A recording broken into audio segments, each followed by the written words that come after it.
स्मरामि नारायण तत्त्वमव्ययम्।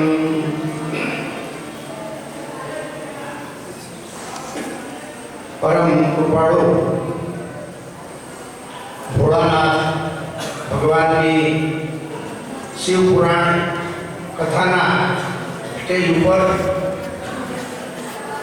व्यासपीठ पर विराजमान वक्ता महोदय पुरी बापू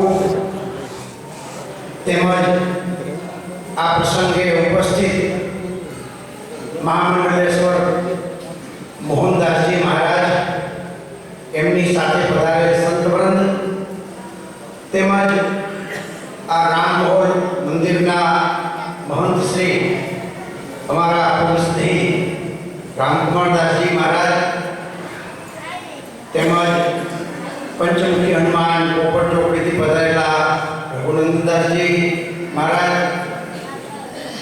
आनंद आश्रम मंत्र थी पधारेला भार्गवदास जी महाराज अन्य सर्वे संत महानुभाव तेमज आजना प्रसंग अने कथाना मुख्य यजमान अमोलकभाई पटेल तेमनो परिवार बीजा सहयजमान श्री भक्तों आ प्रसंगे आमंत्रित मेहमानों बाहर गामथी पधारेला गाम विरमगामना सर्वे भक्तजनों भगवानना भक्तो भाईओ बहनों आपणा उपर परम कृपाळु परमात्मानी જ્યારે કૃપા થાય ને ત્યારે કોઈના કોઈ નિમિત્ત ઊભું થાય, કોઈના કોઈ સ્વરૂપે ભગવાનના દર્શન થાય, તેમજ કોઈ મહાગ્રંથ જેમ શિવપુરાણની આજે કથાનો આપણને લાભ મળવાનો છે એવી અનેક કથાઓનું આયોજન થાય અને યજમાનશ્રીઓને સહયજમાનોને બધાને વિશેષ કરીને લાભ મળે. એમાં આપણા રામકુમારદાસજી બાપુ છે ને એમને કથાને બહુ નજીકનો સંબંધ છે, કેમ કે વર્ષમાં એકાદી મોટી કથા ગોઠવે ને તો જ એમને સંતોષ થાય છે ને આનંદ થાય છે. પછી રામાયણ હોય, શ્રીમદ ભાગવત હોય, આ શિવપુરાણ આદિ મહાપુરાણોની કોઈ કથા જ્યારે કરાવે ને ત્યારે એમને ખૂબ આનંદ થાય અને એવો ભક્તોને આનંદ આપવાનો એમને એક શોખ છે. શોખ અને જે આપણને નશો ચડે ને એ ઘણા એને નશો છે ને જુદી જુદી વસ્તુઓમાંથી લેવો પડે, વ્યસનોમાંથી લેવો પડે, કોઈને તમાકુમાંથી લેવો પડે, કોઈને બીડીમાંથી, સિગારેટમાંથી કે અન્ય પીણાઓ એમાંથી નશો લેવો પડે. પણ ભગવાનના સંતો જે આપણને આવો લાભ આપી અને આપણને ભગવાનનો નશો આપે છે ને એ નશો ચડી જાય ને તો જીવનમાં બીજો નશો ચડાવવા ના પડે. અને જે બીજો નશો છે ને એ તો ભાડાની વસ્તુ જેવો છે. ભાડાનું ઘર લઈએ તો મહિને મહિને યાદ કરવું પડે ને, ભાડાનું કંઈ ગમે તે લઈએ તો મહિને મહિને યાદ કરવું પડે, પણ પોતાનું હોય તો યાદ ના કરવું પડે. એમ ભગવાનનો નશો એકવાર ચડી જાય, કેમ કે આપણે ભગવાનના છીએ, આપણે પરમાત્માના છીએ, એટલે પરમાત્માના સાનિધ્ય વગર આપણને નશો ચડે નહીં. અને ભગવાનના સાનિધ્યમાં જો નશો ના ચડે તો આપણી ભક્તિમાં ઉણપ છે, ખોટ છે. એટલે આ સંતો છે ને, વક્તાશ્રીઓ છે, રામકુમારદાસજી બાપુ જેવા સંતો છે, બીજા અનેક સંતો છે, એ અનેક પ્રયત્નો કરીને હરિભક્તોની પાસે, ભગવાનના ભક્તો પાસે, કોઈ ધાર્મિક પરિવારો પાસે હાથ લંબાવી અને ભગવાનના માટે, આવી કથાઓના માટે એ ભિક્ષા માગે છે. અને એ ભિક્ષા કોના માટે માગે છે? ભગવાનના વાલા ભક્તો છે ને એને સુખ મળે ને એના માટે માગે છે. એવી જ્યારે આ શિવપુરાણની કથા આપણને બાપુ વક્તા મહોદય શ્રી લાભ આપવાના છે, શ્રવણ કરાવવાના છે,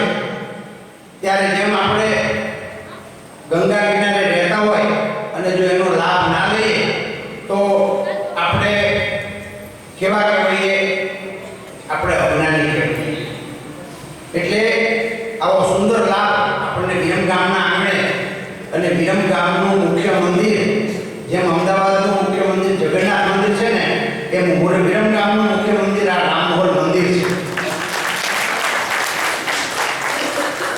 આ આપણને જે અત્યારે કથાનો હોલ છે ને, કથાનો મંડપ છે ને, એમાં સુખ થાય છે, શાંતિ થાય છે, આનંદ આવે છે, એનું કારણ ભગવાનનું સાનિધ્ય છે. અને એ ભગવાનનું સાનિધ્યમાં આવી કથા થાય ત્યારે ભગવાનના ધામમાં બેસીને, ગોલોક વૈકુંઠ કે અક્ષરધામમાં બેસીને જે આનંદ આવે ને, એ આનંદ આપણને અહીં આવે. અને એ આનંદ માટે આ બધો પુરુષાર્થ છે. જો ભગવાનને આ પુરુષાર્થ ના કરીએ, આ લાભ ના લઈએ, તો ભગવાનને ઓળખવામાં આપણે કાચો રહે. સ્વામિનારાયણ ભગવાન નીલકંઠ વર્ણી રૂપે વિચરણ કરતા હતા ને, ત્યારે નીલકંઠ વર્ણી સ્વરૂપે શંકર ભગવાન એમનું પણ દિવ્ય વિચરણ ચાલુ હતું. સ્વામિનારાયણ ભગવાન જ્યારે વિચરણ કરતા હતા વર્ણી નીલકંઠ વર્ણી રૂપે, ત્યારે શંકર ભગવાનનું પણ દિવ્ય વિચરણ ચાલુ હતું. અને બંનેની મુલાકાત મિલાપ એ વૃંદાવન મથુરામાં થયો હતો. અને આમ પણ શિક્ષાપત્રી, સ્વામિનારાયણ ભગવાનની શિક્ષાપત્રી છે ને, એમાં શંકર ભગવાન, શિવજી અને નારાયણનું એકાત્મપણું છે, એનો શિક્ષાપત્રીમાં ઉલ્લેખ છે. આ ભગવાનનો અવતારો છે ને, બધા આપણને કોઈને કોઈ રૂપે ભગવાનમાં પ્રીતિ થાય, ભગવાન ઓળખાય, કોઈને કોઈ સ્વરૂપમાં આપણને ભગવાનનો રંગ લાગી જાય ને, એટલા માટે ભગવાન અનેક વખતે યદા યદા ધર્મસ્ય ગ્લાનિર્ભવતિ ભારત અભ્યુત્થાન અધર્મસ્ય તદાત્માન સૃજામ્યહમ. ભગવાનના ભક્તો અને સંતો એમના માટે અવતાર લઈ અને ભગવાન પોતાના કાર્યો કરે છે, આપણું કલ્યાણ કરે છે, આપણને સુખ આપે છે. તો આજના દિવસે જ્યારે આપણે શિવપુરાણની કથાનો આ સુંદર આપણને લાભ માટે આપણે પોથીયાત્રા પણ યજમાન શ્રી અમૃતભાઈના ઘરેથી પોથીયાત્રા બધા ભાવ વિભોર થઈને, યજમાનો પણ ભાવ વિભોર થઈને, અને યજમાન પરિવાર અમે તો ત્યાં એમના ઘરે પધરામણી કરીને, બહુ મોટો યજમાન પરિવાર છે, સહયજમાનો યજમાનોએ બધાએ ખૂબ લાભ લીધો છે. એવી રીતે અહીંયા પણ હાજરી આપી અને ભગવાનની કથા વાર્તાનો લાભ લેજો. સ્વામિનારાયણ ભગવાનના જેટલા મંદિરો છે ને, એમાં ભગવાન નીલકંઠ રૂપે મહાદેવજી, શંકર ભગવાન મહાદેવજીના અંદર આપણને દર્શન થાય છે. રામચંદ્ર ભગવાનના દર્શન થાય છે, કૃષ્ણ કન્યાના દર્શન થાય છે, રાધા કૃષ્ણ દેવના દર્શન થાય છે. અને દરરોજ 3 વખત રામકૃષ્ણ ગોવિંદ જય જય ગોવિંદ, હરે રામ ગોવિંદ જય જય ગોવિંદ, નારાયણ હરે શ્રીમન નારાયણ હરે, આવા ભગવાનના ઉચ્ચ સ્વરે કીર્તનો અને ધુન્ય થાય છે. એટલે કોઈ અવતારોની વચ્ચે કંઈ પણ ભેદ નથી.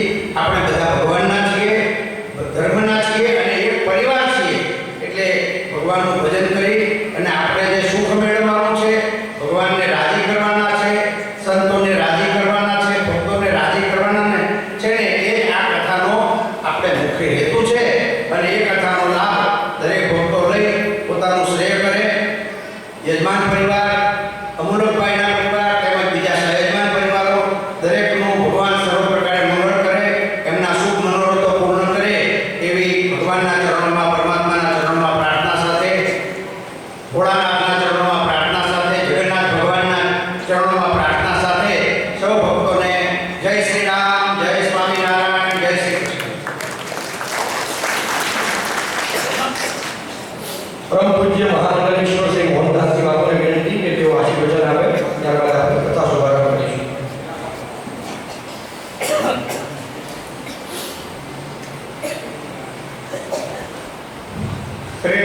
पूजनीय परम पदवी श्री रघुवीर स्वामी, श्री वर्धन जी बताएगा महाराज, भार्गव जी महाराज, पंचमुखी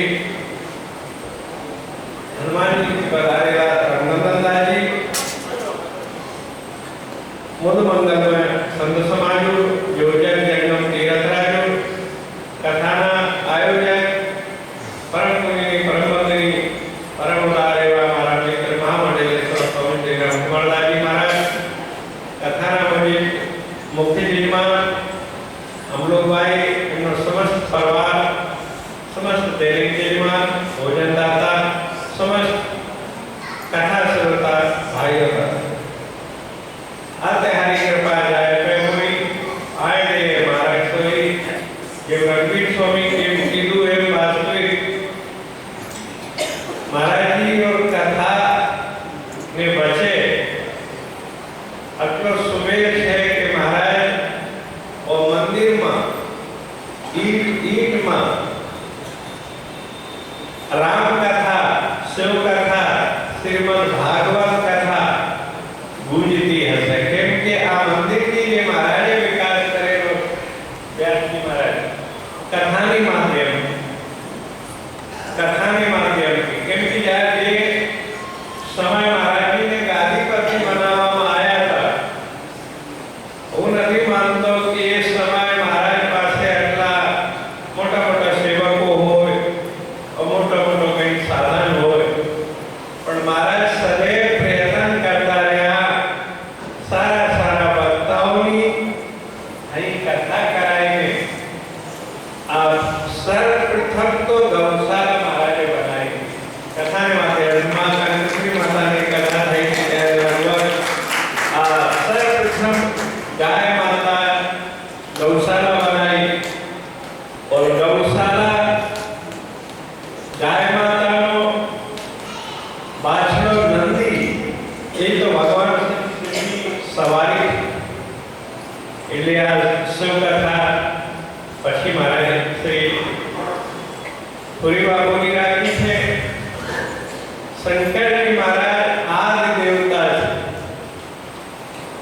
રામાયણ में चौपाई शंकरजी महाराजे आरण्य कांड में भगवान श्री माता श्री सीता नो हरण थयो और ये अवस्था जोईने सीता जी જ્યારે ગીધરાજ મળા ગીધરાજ ની અવસ્થા જોઈને ભગવાન ગોદ में એમને હાથ ફેરતા હતા આંસુથી નવરાવતા હતા तात पिताजी એમને સંબોધન ગીધરાજ કહેતા હતા ऊपर श्री शंकर जी महाराज पार्वती के कहे थे कि सुनो उमा जी लोग अभागी हरिता जी होय विषय अनुराग हे उमा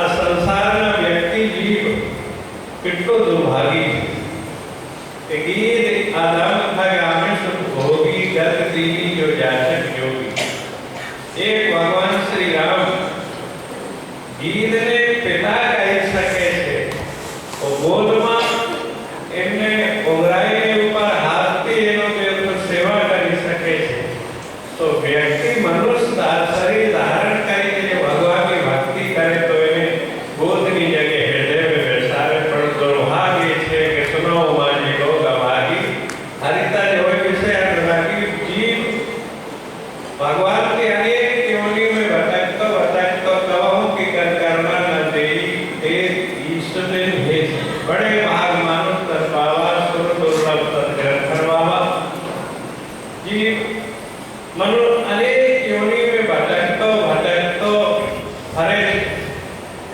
आप जोड़े से कोई गामड़ा या शहर में कुतरो फरतो रहे छे पण बाय गाड़ी वाળાને ટક્કર મારે છે ત્યારે એ કમર ભાગી જાય છે બે પગથી લથડતા જાય છે એ સમય કે ભગવાનની દૃષ્ટિ પડે ત્યારે દયા આવે છે કે આ બહુ દુઃખી થયો છે હવે કહીને મનુષ્ય યોનિ આપીએ તો કદાચ ભગવાનની ભક્તિ કરે તો એનું કલ્યાણ થશે કલ્યાણ મનુષ્ય યોનિ એવી છે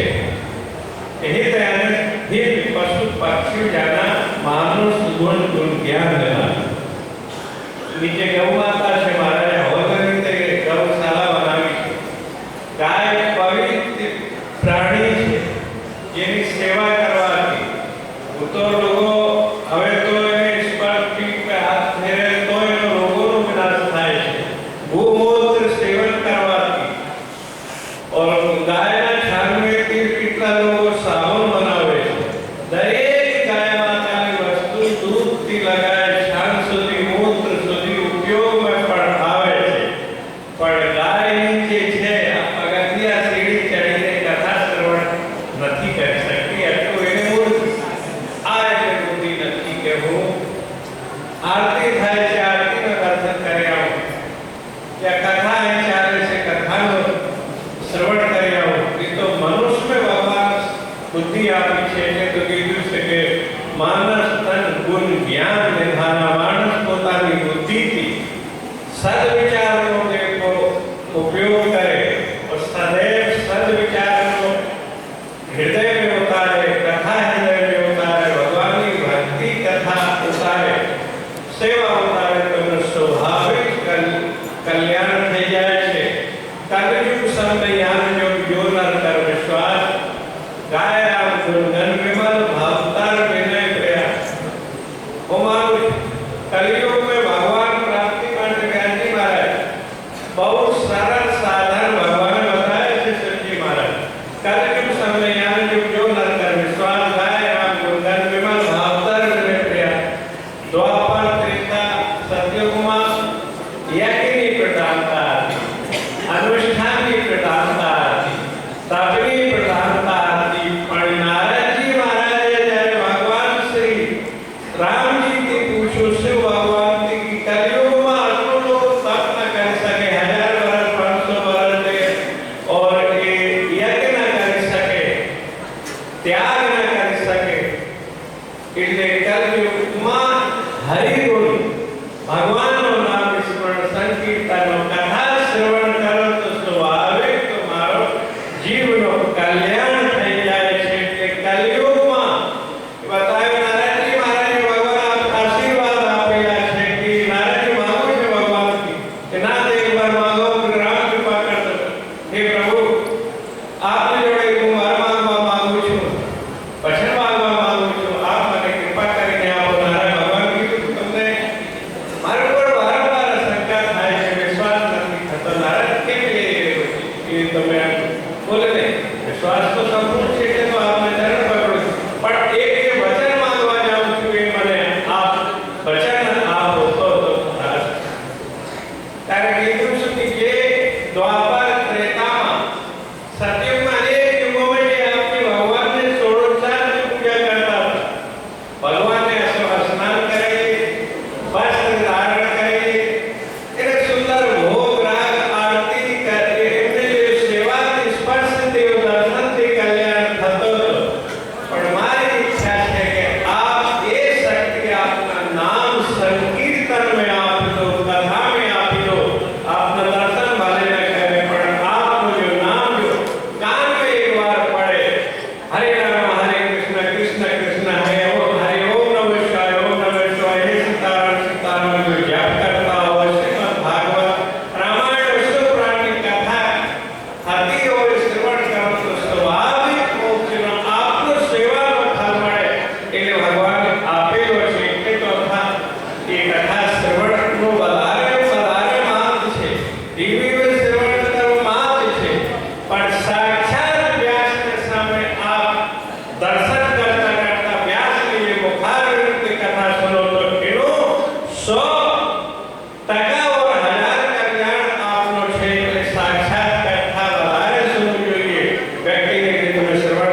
એમને સાથે મારા જાણતા નામ લેવાની જરૂર નથી. તેમને સદગુરુદેવ હસતા હતા કે ધાબા ઉપર આટલા માટે મેં મહારાજને વાંચો છે.